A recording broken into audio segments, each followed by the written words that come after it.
আমার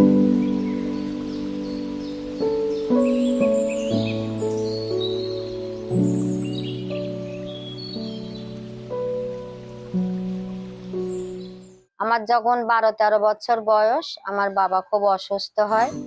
তখন আমাদের আয় করা মানুষ ছিল না। আমাদের দিদিমণি ছিল ছালেহার, ওর কাছে দিয়ে যায়। পরে আমি এই কাজ শিখি, এই কাজে আমি আয় করি, আমার সংসার চালিয়েছি। আমার সংসার চালাতাম, আবার আমার বাবার চিকিৎসাও করা হইতো। ধরো আমার 16 বছর বয়সে বিয়ে হয়ে গেল। আমার বাড়ির সংসার ধরো ভাই বোনদেরও দেখতে হয়েছে, মানুষ করতে হয়েছে, পড়াশোনাও করেছে।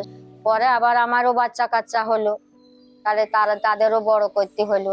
আমার 4টি ছেলে মেয়ে, 2টো ছেলে 2টো মেয়ে। আকাশের হাতে আছে একরাশ নীল। ঘর করেছি মিশনের জমির ওপর, আমি একটা ঘর করেছি এই পাটের কাজ করে। আমার সঙ্গে আমার স্বামীও করতো, আমরা স্বামী স্ত্রী দুজনাই কাজ করতাম।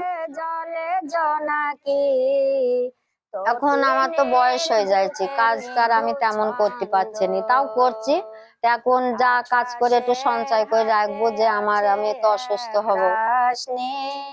আমরা চাই যে আমাদের এই কাজটা থাকুক, আমাদের এই কাজটা থাকুক, আমরা এই কাজটা করি। আমি বা আমার আরো যারা সাথী সঙ্গী আছে সবাই যেন, এখন আমাদের পরও আমাদের আরো অল্প বয়সী মেয়েরাও কাজ করে, তারাও যেন করতে পারে, ভবিষ্যতে তারাও যেন তাদের সংসারটা চালাইতে পারে।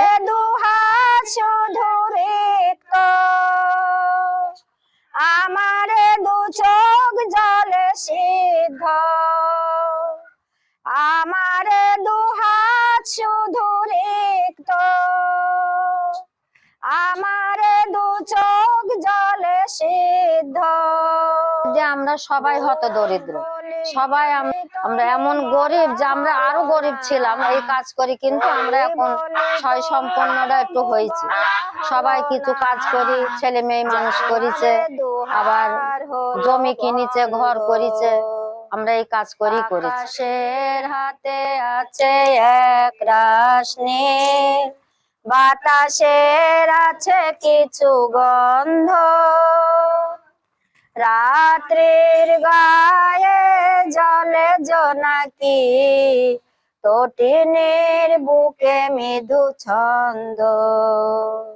কি হলো আমার লজ্জা প্রহরী, কেন খুলে না কোথা।